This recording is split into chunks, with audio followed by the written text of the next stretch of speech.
Let's get started from the few practical matters. Um, so here's my first slide for today. By the way, what happens today is that I'm going to explain you one more detail. Well, not the detail, but one more subject matter related to modal reduction. What I will explain is the method that is called Craig-Thompson method, which is very often used when combining finite element model and multi-body system dynamics. And then one extra lecture, I will give you a summary. Great. Okay, so you're comfortable with that. Okay, so here are the few items that is good you to be aware of. So first of all, whatever you do the registration to midterm exam, please use the code where the last letter is V, as that stands for the midterm exam. So V is equal to the midterm exam. Reason being that V is the first letter of the Finnish word valikko, and that's saying that the midterm exam infinite. It's a bit confusing, but please use that registration code. And then once coming back from the ski vacation, then there is going to be a total of 3 different visiting lectures. So the first lecture is what I highly recommend you to participate. Just that you can see like how is really the quality lecture, how the quality lecture feels. This will be delivered by Aaron Schwab. And then there is going to be a lecture that will be delivered by Adam Kolodowski. The topic is related to biomechanics and how to use the multi-body system dynamics in a biomechanical application. And then there is going to be a visiting lecture from Lutz School of Business and Administration, and that it's a bit unclear who is the one that will deliver that lecture, but I will get back to that a little later. And that visiting lecture will be related to product lifecycle management systems. So a little bit of business perspective in that matter. So all of them are very good, but definitely I recommend you to participate the first, and let's see how it goes. Okay. Then just before the lecture, Jarkko, the guy that is organizing the tutorial, he asked me to check from the Doodle questionnaire, which is the most popular day for upcoming tutorials. And that's what Thursday. So it was exactly. So I don't know which one to select. So I was at the time that I was making this. Are you guys comfortable with the Tuesday, or is it something that absolutely is not going to restart? Oh, okay. So again, so we're back to this communication mode. Yeah, my mistake. Of course, so, uh, is this something that you're comfortable with? No, this is yes, sir. You didn't vote. Seriously.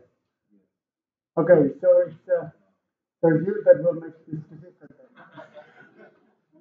Okay, so here is the guy that will take offers or monthlies and whatever makes you to vote correctly. What day is fitting for you? Tuesday. Tuesday evening. So what about others? Can you live with this system? You can. Very good. That's good. Okay. Let me know if there is some difficulties. If maybe that's the case that you don't want to speak openly in this occasion, but you want to share your opinion later, that's fine too. So just send me an email. Okay. Then short summary what we discussed last week. So we discussed about model reduction technique. The idea of the model reduction technique is as follows. In the first slide, your equation of motion. So this is the finite element equation of motion as it is, using nodal displacement as an unknown. So the vector u here is a vector of nodal decrease of freedom. So decrease of freedom associated to nodal locations. And what I have here is inertial forces plus elastic forces equal then external applied forces. Now, the trick you do in a model reduction is that you're moving from nodal coordinates to modal coordinates. How that happens? It happens in such a way that each one of the modal coordinates will be associated with assumed deformation. And this assumed deformation can be obtained from the eigenvalues. And in doing so, this matrix here will be orthogonal. And it provides some very special mathematical features when using model reduction. But the beauty of the method is that it's not necessary needed to take all these deformation modes that is included in a finite element into account, but instead you can ignore some of them. Which one of them? Well, we will need to discuss that a bit later today. But anyway, so the idea is that you will take some of the deformations into account, some of you simply ignore. Now that's what makes it possible to reduce the number of unknowns. Originally, the number of unknowns are this one here, so the ratio of model degrees of freedom. Once you do the model reduction, then these are the unknowns, which are the model coordinates. Make sure that you fully understand this, because I will add this in written exam. What kind of question is going to be? That I will explain to you later. Okay, so what happens then when you do this trick? When you're moving from nodal space to modal space? Well, if this mapping matrix here is orthogonal, which is the case if this information is coming from eigenvalue analysis, it gives you the following equation. You will have here again inertial forces, elastic forces, and external applied forces. This time, each one of the force components are associated to model degrees of freedom, assumed deformation. Okay? Now, the size of the unknowns is typically reduced significantly when comparing the original equation. And the other beautiful thing, by the way, this is so beautiful that it's like, one of the wonders in the world, I believe. Now, if you look at this, this is diagonal representation of mass length. That meaning that there is no coupling between the model degrees of freedom. The model degrees of freedom, you can compute one at a time, knowing nothing about other model degrees of freedom. So this is a technique that is a bit kind of like the concept of model reduction. Now, in model reduction, if these assumed deformations are coming from the eigenvalue analysis, then the obvious question is that how to set the boundary condition in your finite element model. The boundary condition is associated to something that is called reference condition. Reference condition means that how the reference coordinate system follows the deformation. And there is many ways to do it. And also, of course, it's a case dependent, but generally speaking, you can do that as pretty much as you want. Only thing that is important is that, again, assume deformation. How is the relation of reference coordinate system with respect to assumed deformation? That's a less important. And that's a bit controversial what you said you've been learning so far, because it's clear that reference condition is associated to natural frequencies and eigenvectors. And those will be different depending on the selection of reference coordinates. But in the big picture, when you're measuring everything from the coordinate system, there's a global coordinate system located, for example, here, then all becomes irrelevant. So the reference condition is no longer that important. You understand this concept? Good. And then that's about the summary. Now, the next thing that I would like to explain is a bit difficult to follow. So take a deep breath. Another one. And now you're good to go. And what I would like to explain will be also something that is very fundamental information in terms of written exam. But who cares about written exam? Because we here is learning the life and all this stuff.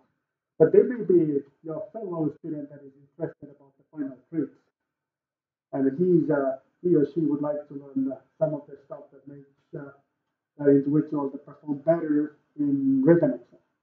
This is definitely that. Now,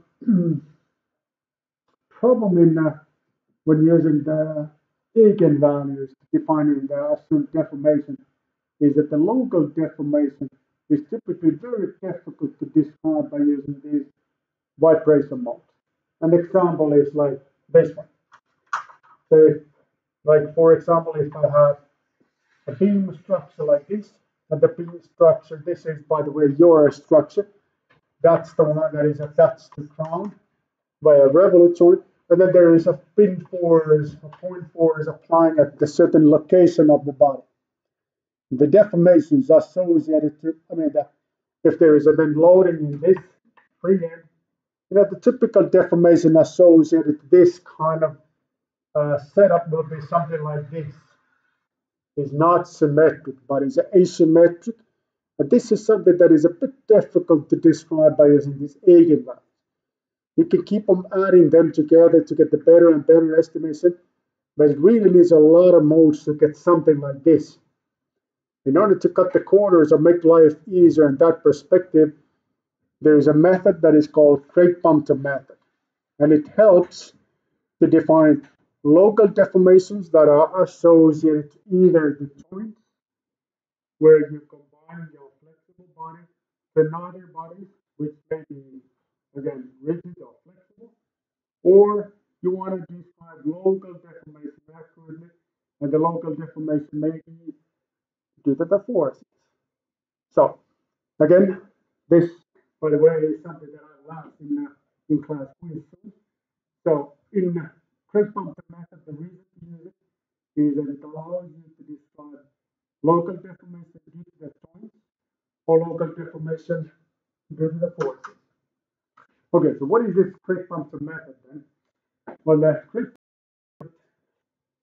first category is something that is called boundary degrees of freedom. These are the nodal locations and corresponding nodal degrees of freedom that are associated to those local deformations. Here's an example.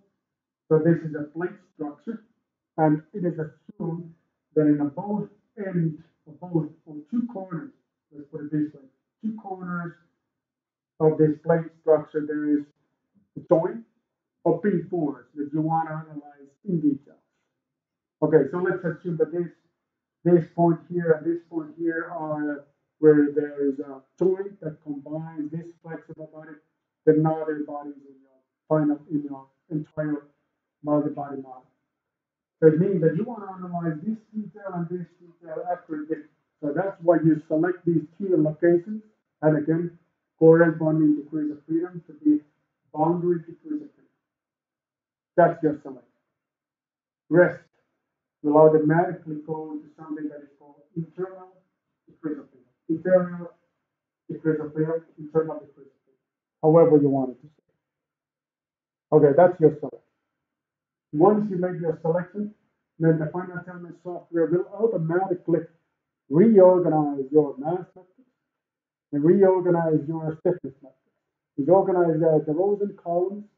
That's the way that the boundary degrees of freedom becomes first list of unknowns, meaning that there's an upper left corner of the mass matrix, which is only associated to the boundary degrees of freedom. Similarly, there is an upper left corner, the stiffness matrix that is only associated to boundary degrees of freedom. Okay, that's what it is. So these are the kind of like categorize the degrees of freedom to two different clubs or teams, boundary team, and interior team. That's it. What you will do then is that you're going to conduct two different analyses. First of all, you will conduct the static analysis where you're going to combine the first set of modes. What is written here, they will be very difficult to follow how this goes. So this goes, so let me see. Okay, so So what is explained here is that you're going to take this. Let me check like what is written here. What is it? Okay, yeah, interior degrees of freedom. So the first analysis you're going to carry out is a naked value analysis where you're going to only use your interior degrees of freedom. So look what I did here. So I'm selecting the stiffness matrix and the mass matrix associated to interior degrees of freedom only, nothing else. And then I will use that part of the information or that part of the big picture to carry out the eigenvalue. And what I will get as a result will be the eigenvalues that is associated to this sub matrices only. So not the full picture, but part of it. Right? Then I will conduct another analysis, which is a static displacement. The static displacement will be carried out by simply solving this particular component from this equation. So this is how it looks, and you will automatically get something that will be called static deformation mode, or what is static correction mode. These are the ones that will be associated to local deformation. These are the ones that will be associated to figure. Based on this, it's very difficult to understand how it goes, but let me show the few examples in a minute. Okay. Now I'm going to combine these two sets of modes. First of all, I'm going to combine the static correction mode, and those will be combined with the unity matrix. And then these free mode or this part that came from the interior part of the static stiffness and mass matrix, those I will construct it here. Now this is a matrix that will actually relate my nodal coordinates and my nodal coordinates. Now is the time to stop and take a look what they are. So what is their interpretation of this part to this part? Okay. So what is that I computed in the beginning was something that called fixed interface normal mode. What a monster, by the way, name was. Very difficult name to remember. What it means? It means that to get an understanding about this, make sure I have here beam structure, not the plate structure that is shown in the previous picture, but the beam structure. And in this beam structure, I'm selecting this one, and this one to be boundary to crucible. So meaning that those three locations are rigidly attached to crown. And then I will conduct the eigenvalue analysis, meaning that rest of the degrees of freedom, the ones that are between the fixed point, they can vibrate as they want. So this is the first set of modes. So let me make an example drawing here. So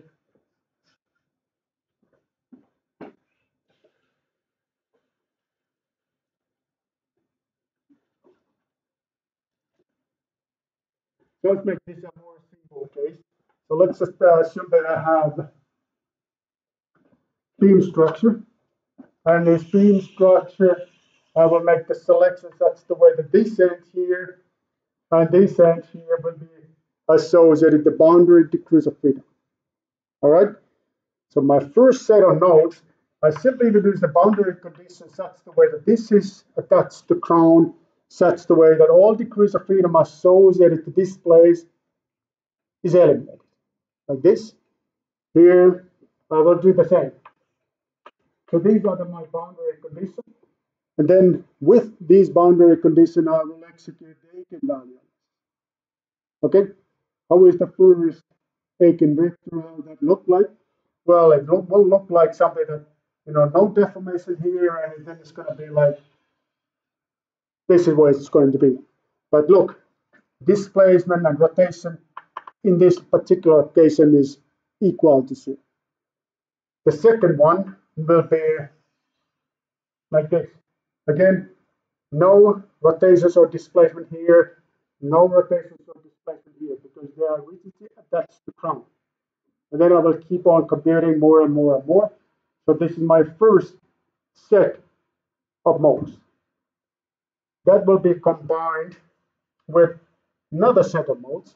And this another set of modes are called let me look at here, static modes.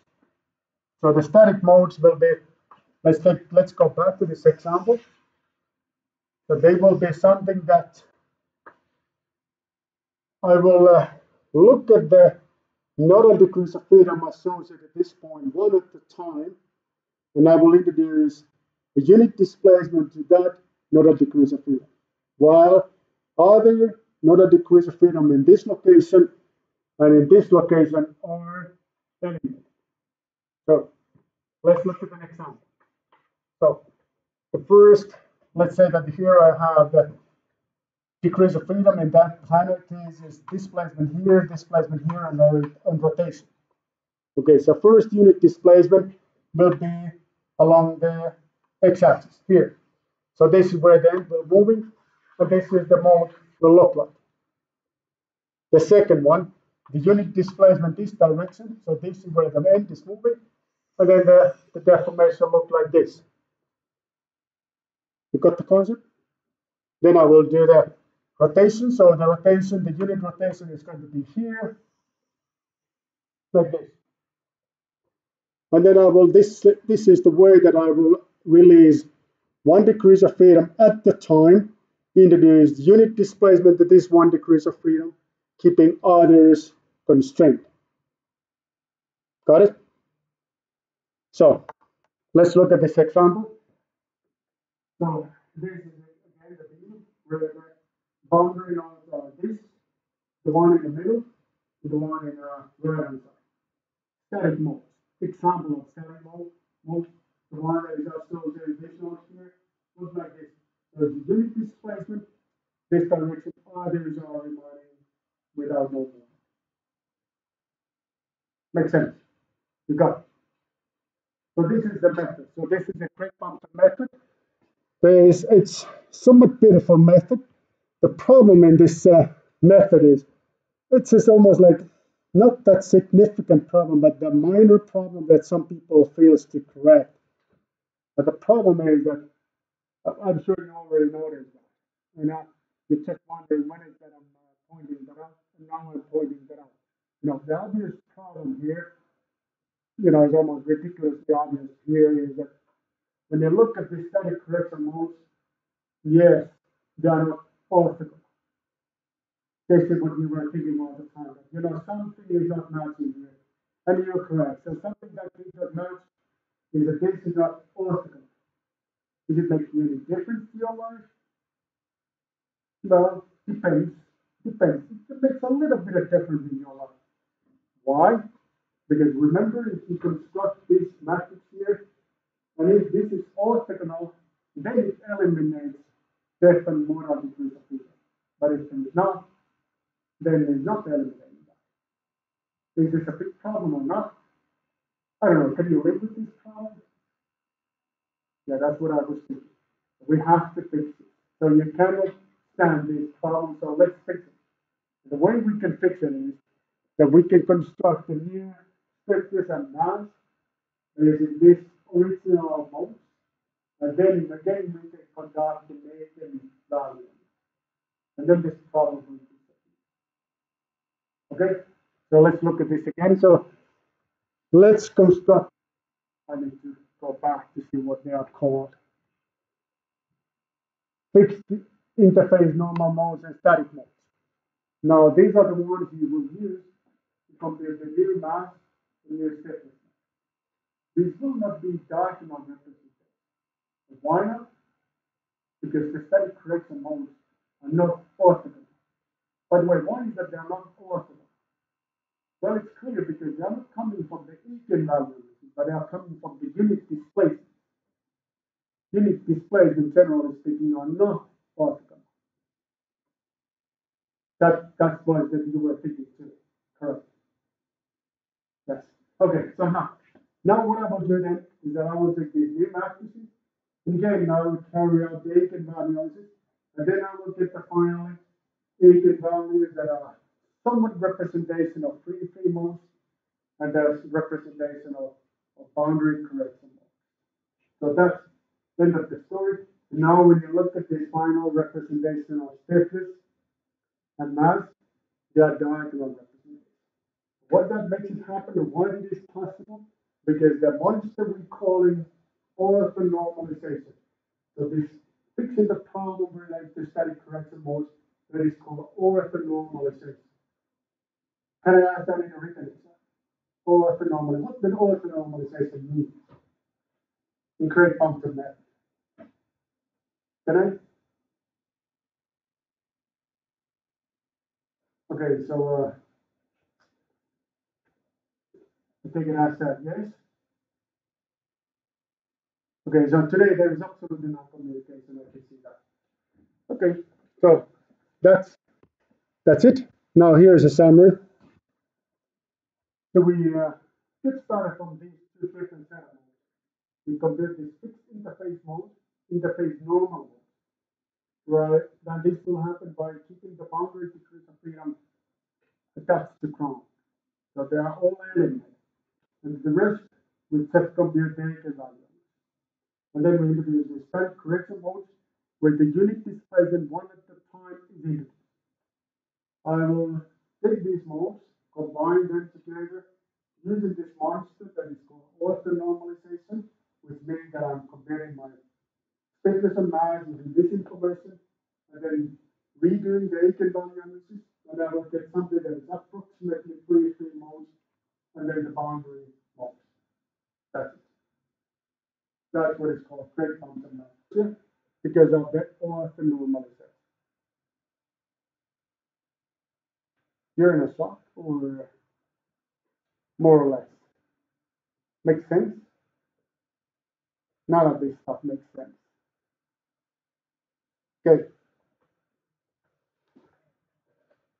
Okay. So can I ask you this? Craig Thompson method is often used because used approach because it allows to describe local deformation to the forces and joints. It can be used for beam-like structures. It can be used for plate-like structures. It allows to describe the structural damping. So and let me put the Socrative on.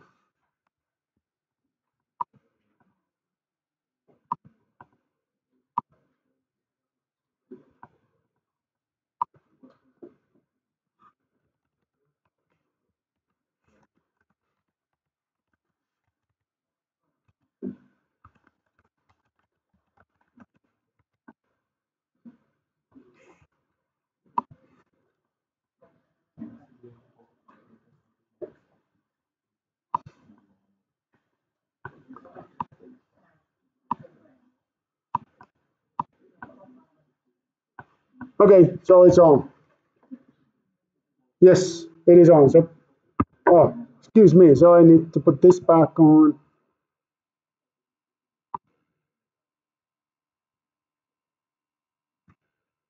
I see what time it is now.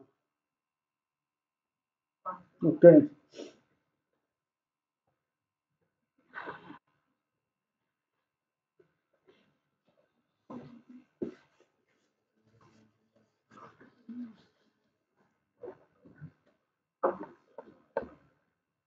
Okay. Are we done? So we done. Then I'm gonna move on.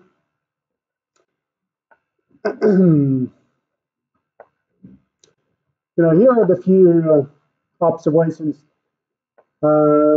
These are the observations related to floating frame reference formulation or lump mass approach. So the first observation is that the element type in the floating frame reference formulation can be selected without any limitation. In practice, however, the solid and plate elements are the most commonly used. Beams too, but what's mentioned here is that the beam-like structures are often fairly simple. They may be, maybe you can model them by using lump mass approach. It really depends what it is you're looking at. So if you're looking at the method that is numerically efficient, then you must use the floating frame reference formula. Why? Because of the capability of model reduction. That's so powerful that it makes it possible to use floating frame reference formulation in real-time application. Easy. Not easy, but possible. The rigid body modes need to be removed from the Craig Thompson method. Those will be created it automatically because we will do this auto normalization, this monster stuff. And because of that, it will be rigid body modes. They need to be eliminated because the reference coordinate system that is in multi-body side will take care of that. So we don't need to use a rigid body mode. Bilateral models that are used in structural trait analysis can be used without any modification to describe the flexibility. Symmetry modes, which is no longer in a fashion either, but some time ago, a while ago, they were often used like half the model, one-fourth of the models and such. Those are very difficult to use together with the floating film reference formulation. Not my recommendation to do that. Okay, so let me take a look at that. Let me take this back with this off and look at the, so we have 20 students. Is that correct? Oh, 21. And one is, okay, so the last one, is it going to be 100%? Okay, so still Team Finland, I can go. Okay, okay, so let me see, the typical, I think it is correct. Okay, so again, 95%. What is the reason to use this method, this great function method, is that because it allows to describe local deformation to the forces and so on. It can be used for beam-like structures, right? But it can be used for any kind of structure. That's not really the case. It can be used for plates, plate-like structures, and they're damping, no one is voting for that. Okay? So, then let me take the next. The next question is this.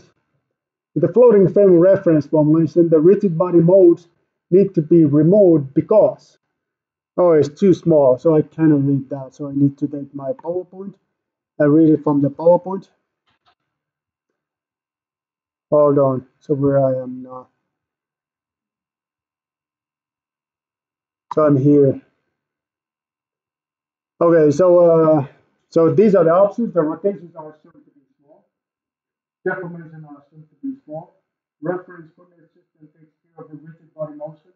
Damping is assumed to be insignificant. Only one is correct. But which one? All right, then let me think.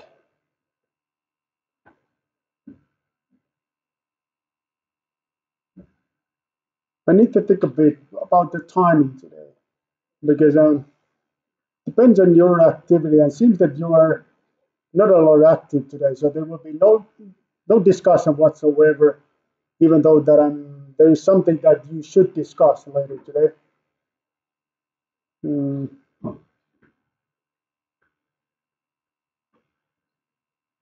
Okay, let's just let me see. I think that what I will do is that I will just briefly go through the modeling tips. And once I cover the modeling tips, then I will go to summary. Okay, but let's look at how was the scoring from this. So let me see this in-class quiz.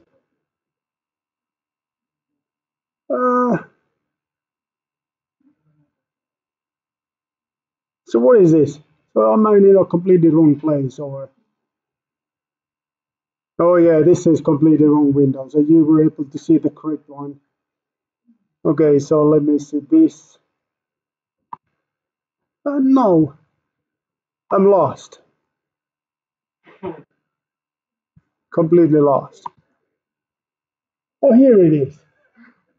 Okay, so two screens makes my life difficult. So here it is. Okay, 20. So what last time was 19 students, I believe. So can I one more answer, and then I'm good to go. Yeah, here it is. Okay, so the reference coordinate system takes care of the rigid body motion. That is the correct one. Look at this. So the percentage is always same. The 95% of your answer correctly, and 5% incorrect. Okay, so let's move on to modeling tips, and then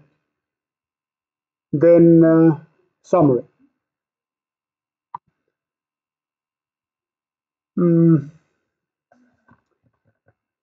So, okay, I will do brief here. So how it actually happens is comparing this Craig Thompson mode.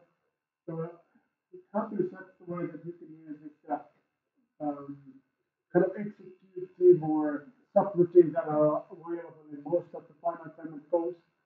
In the answers, you can simply type atoms, number of modes you want to convert, so the number of these interface modes you want to compute. And then the final number stands for if you want to take the stitches, I mean, just the information about the flexibility, or the one is equal that you want to compute the strings, or say the multi-body dynamics, two is that you want to compute the strains and stresses in multi-body dynamics. How those will happen, we will take a look at that later after midterm example. And then there is something that is called Flex Toolset that allows you to modify the mesh. Well, this is just for your information, not that important anymore, but sometimes there is a need to simplify the visualization, and this can be turned up in this Flex Toolset toolbox. Now, it only changes the whole appearance of the finite flexible body. It will not affect the accuracy. But the pure is simplified just to make sure that the visualization goes without any problem.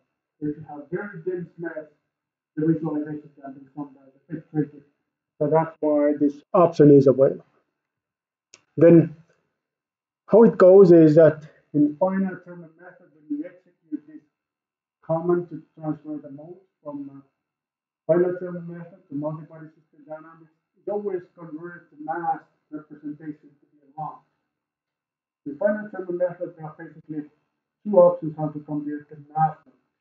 It could be the mass method, which means that the mass of the element will be converted to translational degree of freedom. Or it could be something that you use state functions to compute the stiffness matrix, and then you look at the down and use the rotational degrees of freedom as well. But what has happened in the commercial software is that it automatically turns the mass to be a lamp representation. This is a little bit of problem if you use a beam-like element like this, because in a beam-like element, if you have the lamp masses, then there is no inertia associated to rotation. Particularly when you look at the rotation around its own axis, there is no inertia whatsoever. And that's something that makes conversion from finite element to multi-body difficult. Because if you convert this to be expressed in a multi-body code, then there's a 1 degree of freedom without inertia. And something without inertia, in a dynamics means this. As a mass multiplied by acceleration. Let's just call this as r dot dot. If this is 0, the acceleration, what happens to that. So that's because you can't compute the acceleration, this goes another side. So if this is 0, the acceleration automatically goes infinity all the time. So you cannot do that. So the way you can overcome that is that you can either model your straight beam in such a way that you introduce one node just a little bit aside from the original line. That will already introduce a little bit of inertia in the axial direction. Or alternatively, you can use solid models like shown here. And this is a solid finite element model. And with that, inertia description will be very accurate and correct. Okay, so model selection, how it goes. Well, the first thing is that you should be able to visualize it, to think if it makes sense. The visualization, this is an option to do that. You simply visualize that think if this is a possible deformation. And then you have these free modes, boundary modes, and the boundary modes are important when the local deformation is on. So the free modes, this is how they look like. Okay, I guess. Is anything happening here? Okay, not that. So they're just the free modes, and then the boundary modes are the one with the heavy local deformation. Why this is not running? Okay, not then. Well, my pretty much more or less final observation. Yeah, sorry about that. So is related to selection of modes. Now there is a Atom software offers something that is automatical selection of modes. Automatical selection of modes is not fully automatical, but it's a feature that helps you to do the selection. How it goes? It goes in such a way that each one of the deformation modes are associated to strain energy. Strain energy can compute by using this equation, so it's strain multiplied by mass matrix of elastic coefficients and strain. This is transpose. And here is a half. So this is a strain energy. And if this is, strain, deformation will be associated to strain. So you can compute the entire strain energy of your system, and then you can compare that against individual eigenvalues. Let's take a look. So, so it goes in such a way that you have this multi-body mode. Let's think about that. It's a multi-body mode that you're dealing with. So this structure here is a hydraulic cylinder. Here is a mass. You compare the work cycle that you want to analyze by using all possible modes, as many modes as possible. And once you do that, then you will make a plot where this is a strain energy. Let's call it this as a U. And this is a full strain energy during the simulation. So it's constant value. Let's just assume that the value here is equal to 1. Each one of the modes, you will get this number that is again 1. But which one is the most significant one and which is the less significant one? It goes in such a way that this is a 1, the first mode, second, third, so on and so on. Each one of them will have a certain contribution. And the contribution typically goes such the way that the lowest frequencies and the associated eigenmodes has a very significant contribution. And then the rest are very minor. This may be significant too, and then very, very small and very small and very small. But then you set the threshold value. The threshold value could be something that if the contribution of one single mode is less than, say, let me see what is that value that is selected here. Energy tolerance, it is set to be set that is 0.001. 0. So if the contribution is less than this, ignore it. And then that's what the software is doing automatically. You got it? So you first compute all the entire strain energy, and then you're looking how is this constructed from the individual eigenvalues, and then you're selecting the ones that is the most significant. The rest you simply ignore. Clear? Okay. Okay, so the damping, we are not going to speak much about damping, but the damping can be user-defined, or the way it is defined here is that the default values are such that the high frequencies are damped as a critical damping. They can still deform that way, but the vibration is lower because of the critical damping. Okay, and then here are the key verification tips. So compare the inertia properties in finite time and then the multi-body system dynamics. If the weight is different, you have a serious issue. Usually you have issues with the units. Compare the natural frequencies in the finite time model and compare those in a multi-body system dynamics. You can compare the deformation. Then you can be sure that things are made correctly. And as next, this is what I would like to skip. I want to save this story for, but I don't know when is the next time. But I will deliver the lecture. I think it's going to be week 13, but I will save this to that week, not to do it today. Because remember, I said that if you want to take, if you're willing to take this extra lecture, I will be so pleasant person that I will give you tips how to prepare yourself to written exam. So you're ready to see that? Okay, so I'm gonna skip this. By the way, a painful story. Here is the tips.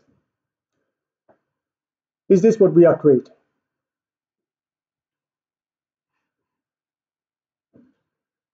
Yes? Oh, really? Yeah, I was thinking so too, but you guys are comfortable with this. Or are you not? Okay, good. That's because of this guy. You need to thank this guy because otherwise I was about to skip these questions because if you're not gonna say that word, I'm not gonna, be that pleasant person. But because of you, I will offer the questions, and it goes such the way that I will go through the kinematics. I will explain the highlights, and then I will show the list of questions like this. Okay, so you want to say thank you or okay?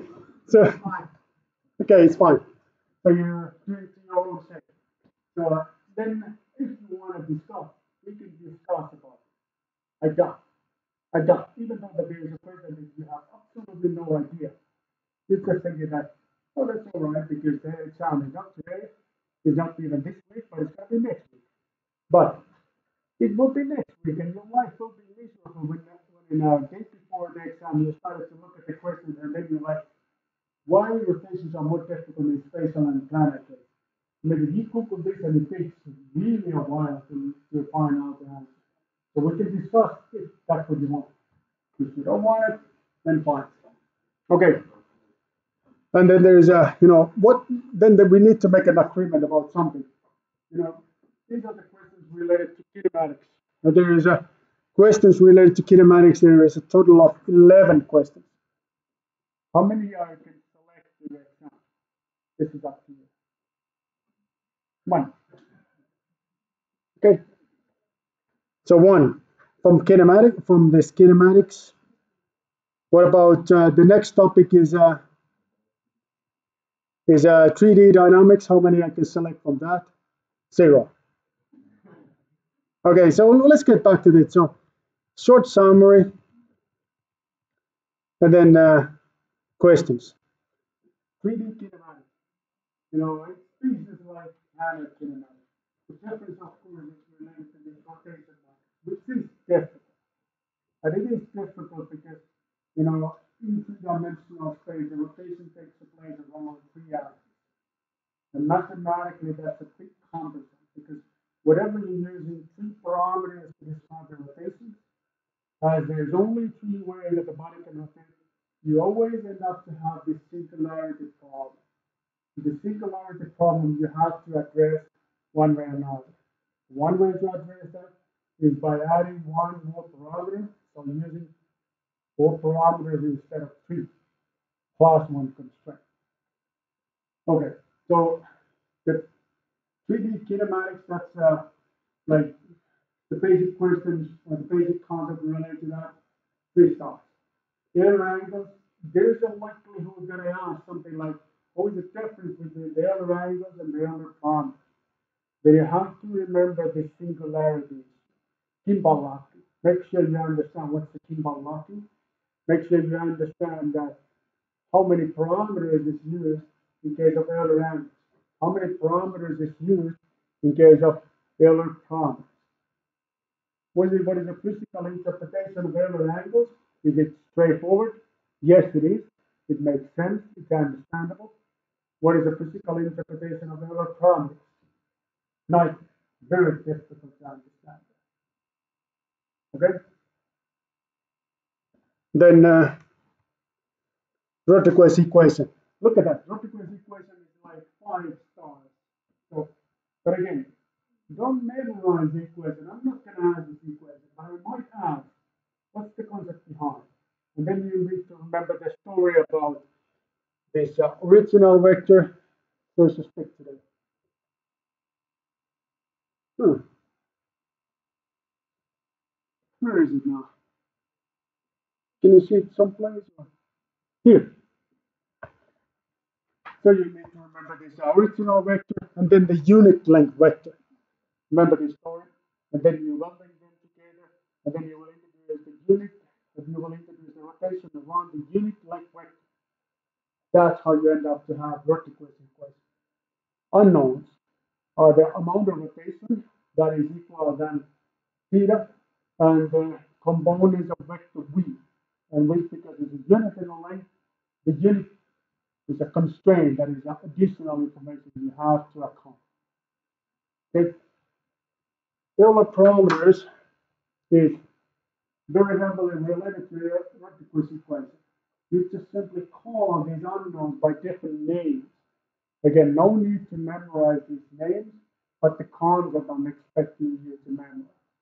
Again, you can tell a story like first there was just a single big vector R, and it got a friend, and the friend of the vector was called unit vector V, and they liked each other very much, and they made the union here, and they welded them together, and then some really evil guy with the rotation theta, and it oriented this whole system in a new orientation, and that's the story.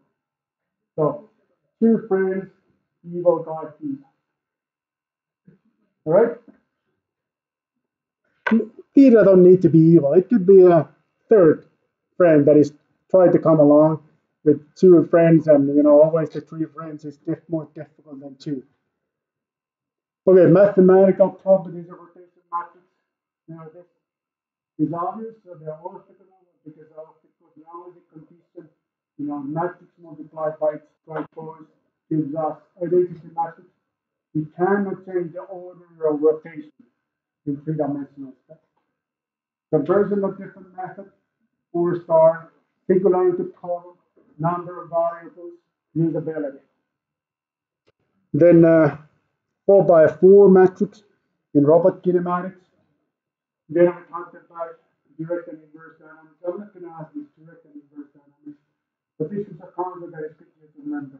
The 4x4 transformation matrix here is that this is where the 2x2 4x4 transformation matrix is where the rotation matrix is located. This is where the translation from the coordinate system is located. Then we talk back is based on 4 parameters. Here are the pictures of the parameters. Finally, this is how it looks. Again, no need to memorize the equation, but concept is something that I'm expecting you to memorize. I don't think that I will ask you to use it because we haven't practiced this much, in this class. So this is just an example, but will not be asked in a written exam. Okay, velocity of particle. This is important thing that angular velocity vector is not equal than the time derivative of the rotational parameters. And this comes with a certain this is the one that complicates things quite significant. Again, here are the questions. What kind of system can be analyzed using the multi-body dynamics? Remember what is a multi-body system? System that consists of multiple bodies. That's what the bodies are connected together via joints. Very important. We make no assumption regarding the magnitude of rotation. Something also weird mathematical thing that you cannot define these rotations by using 2 parameters without suffering from singularity. The singularity, one example is a Kimball lock. Now, how the angular velocity vector can be computed in a space of multi-body dynamics. I'm asking, how is that you can compute this? Well, you can compute this with help of T and theta dot. That's what it is. But I'm not expecting kind of not to just solve this equation, but explain the story about how this mapping happens and what is the role of this guy here. Okay. Explain the concept of Euler angles. That's clear. So we have 3 rotations, and then successive rotation gives us final representation of 3 by 3 rotation matrix. Kimball locking. Gimbal locking means that you lose one degrees of freedom in these error angles, and you lose them when two rotation axes becomes parallel. But take a look at the YouTube videos from that concept of Rutherford equation. This story explains the concept of Euler triangles. In three-dimensional case, the body orientation can be defined using Euler angles and Euler parameters, except to explain the concept of Euler angles and Euler parameters. How these two methods are different. How 4x4 matrix representation can be used in the robot kinematics. Explain the method based on data obtained by 4x4 matrix representation. You are comfortable? Now you can get 1 volt. Maybe you want to use it, maybe you don't. 1 volt means that you can take one question off. Okay, so maybe the next, you're comfortable with no problem with any of the questions? 11. This one? This is wanted to be off. Was it this one? This. Okay, any other words? Would you like to take a look?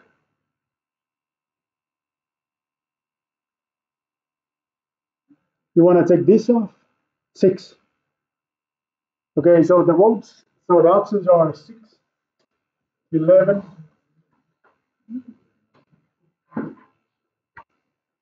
6, and 11. What else? Let's take a look again. 2 choices. So who is voting for 6? I mean, this means it will be taken off from the list. And it's not possible to ask that question in written exam. 6, 2, 11. So winner is 11. Okay? Then how many questions I can ask? 1. 6.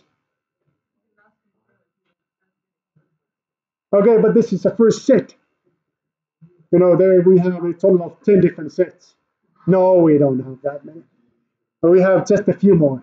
Okay, I need to think about that by myself. So 3D dynamics. So we did not spend much time here. So we were looking at the inertia center and how that can be kind of combined. This is the inertia center, by the way, I was in the wrong place.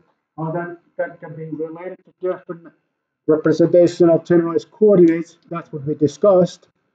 This is a mass matrix and inertia tensor and equation of motion. Not much discussion about this particular area.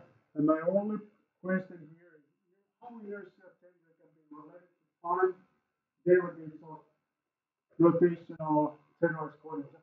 So this is, by the way, incorrectly, but I think that I need to correct this because I wanted to say here can be related to accelerations.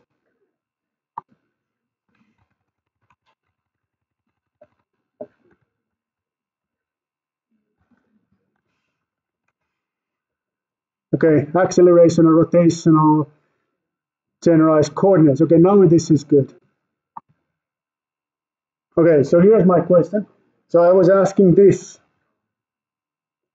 Where is it now?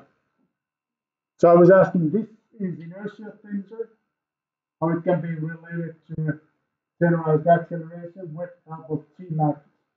So it's again related to this G matrix, this guy. So that is doing the mapping. Okay? But no more questions related to that because we did not spend much time in this particular detail.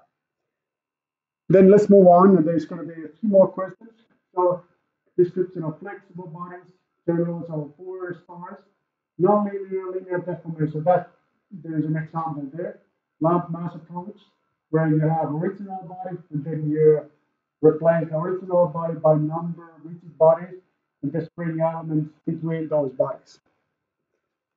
Then floating frame reference formula is a general idea. Is that you use a reference coordinate system, and the deformation is described with respect to reference coordinates. And then the comparison of different methods, not mass, against floating frame reference formulation. And here are the questions. Why body deformation needs to be accounted in multi-body application? Why? Any idea? Accuracy. Yeah. This is, by the way, such a simple question that it's like, because of the accuracy. That's it. So then how linear strain displacement relationship affects the deformation of the cantilever beam.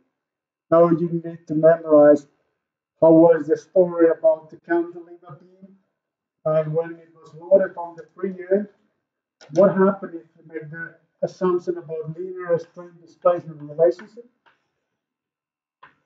Then it means that this free end remains in a loading line. So this is how the finally the deformation look like. This is the case if you're using linear strain displacement relationship. If it is nonlinear, then it behaves more naturally like this, and the actual deformation takes place. Not actual deformation, but it moves actually this direction. Axial deformation is a bit different story. Explain the concept of lamp mass approach. So the idea is to replace the rigid body by a number of rigid bodies and the spring elements between them. Okay. Finite element method. So 4 stars, polynomial expansion, 3 stars, derivation of thickness matrix, 1 star. No question related to that. Then a few examples that we covered. Safe functions. How to compute the safe functions based on the polynomials. What is a physical interpretation of safe functions? So they describe how is a deformation within the element. Solution techniques of equation of motion. So it is direct integration or using the model degrees of freedom. By the way, here is a clearly the target mistake. This should be P, not the P dot.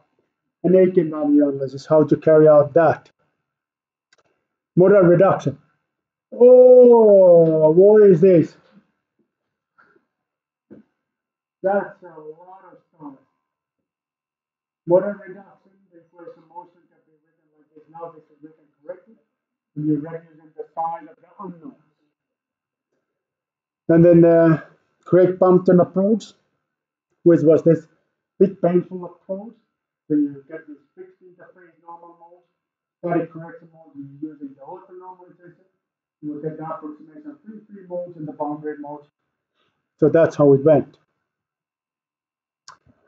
Explain how polynomials can be used in the approximation of displacement in finite element method. You remember that? It was the one that we used to select these polynomials. It was this triangle where in two-dimensional space, the variables were x, y, x power 2, x, y power 2, x3. Oh, this is 2. And this is where we select those polynomial components. So we selected them here, like this place, or in a plate element, we can select it in here. So this is how it was used. So that's a Pascal's triangle. What is the conversion? What the conversion rate means in finite element method? How fast you can get good approximation? That's what it means. What is the number of elements you need to get acceptable solution? Then what is it the safe functions are described? So it's that inherent life of the element. It's telling what's possible to describe within the element. How to obtain the safe function matrix is already asked. Physical interpretation of eigenvector. Eigenvector is a possible deformation mode of the entire structure, not the one element, but the entire structure. And it's just the way that the nodal degrees of freedom are moving with respect to each other. It's not the absolute display. Physical interpretation of eigenvalue. So this is this resonance frequency that you can get by comparing the eigenvalue. Here, mass normalization of eigenvector. You know, eigenvector can be multiplied by any number you want, and if selecting that number cleverly, then you can get identity matrix as the mass matrix once you compare once you express that in a modal coordinates. That's what the mass normalization is about. What reference condition means? The floating thermal reference formula.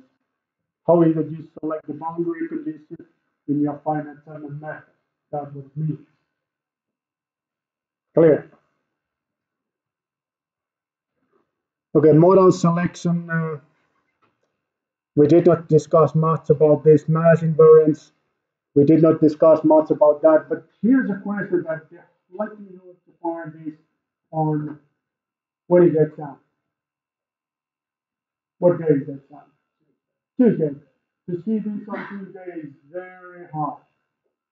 In finite element method, the equation of motion can be expressed in terms of nodal degrees of freedom as follows. Number of variables of the equation above can be reduced using the model reduction approach. Explain the principle of the approach. Explain that randomness is related to approach. All right, where the word floating is coming to the floating thermal reference formula, it means that if you're selecting your reference conditions, that's the way that there's no boundary condition, then the reference coordinate system is floating with the body. Deformation modes needed in a floating thermal reference formulation can be obtained using Craig-Thompson method. Explain the procedure of the method. Role of the mass invariance. Okay, we did not discuss about that. So forget about 29. Okay, so a total of 28 questions. Out of the 28 questions,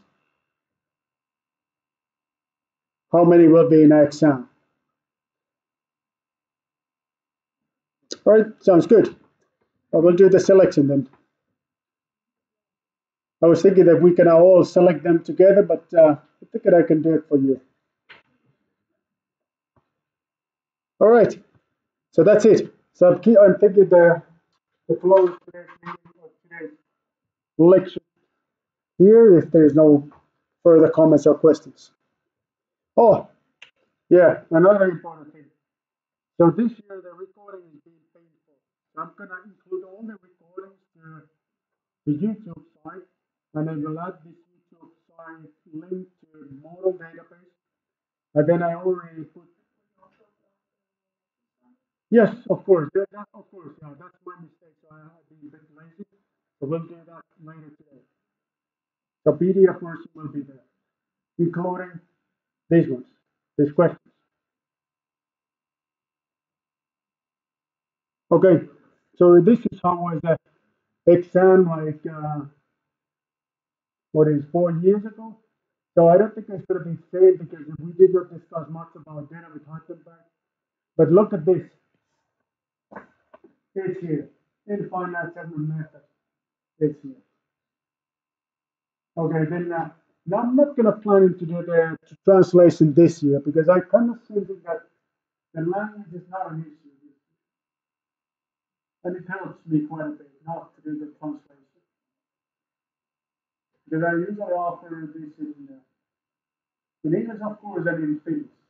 Those, by the way, are the two languages that I can handle. Nothing else. Please, not gonna happen. Yeah, not gonna happen either.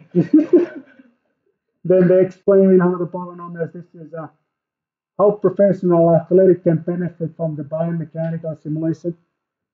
We haven't covered that. Have a can-do attitude. So that's the most important thing. That really what matters. A can-do attitude. Okay, that's why the Elvis is more important than Lagrange or Newton or Euler. Okay. If nothing else, then I will go to my office and upload all the material to Moodle database. So it will be available a little later today. Yes, sir.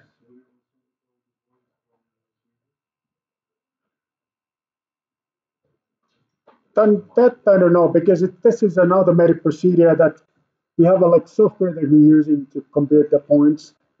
We run into software usually well, just after the point, but let me ask. Let me ask from the guy that is handling that software. Good.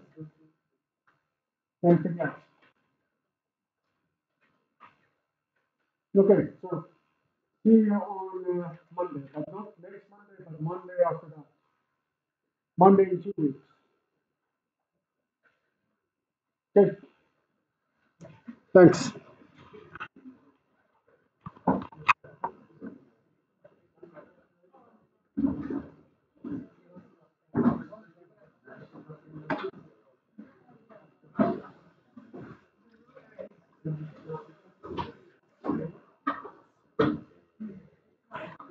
Morjes.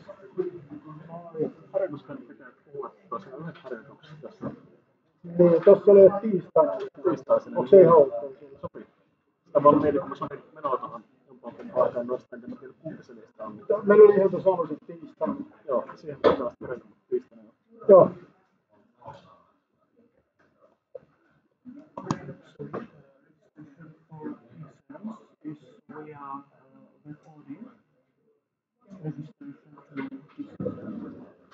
To be honest, I don't know. This is something that is not my plate at all. Okay. You need to go to student affairs office to make sure that they can help you.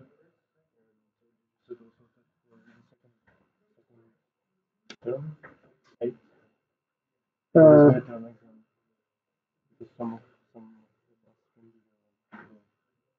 yeah, right. So that's going to be in March 8th.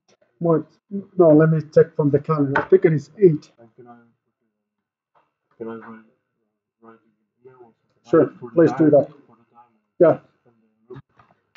Yeah, that too I need to figure out. I don't know what. No, you don't. Yep. Is that Friday? Is that Friday?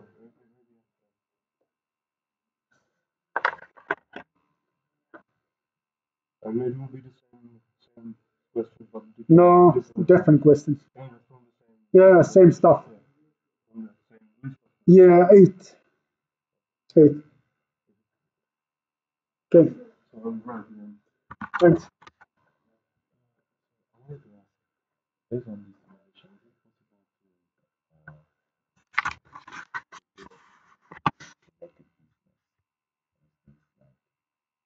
Consulting company or? Yeah, yeah, there is. There is. Of course there is.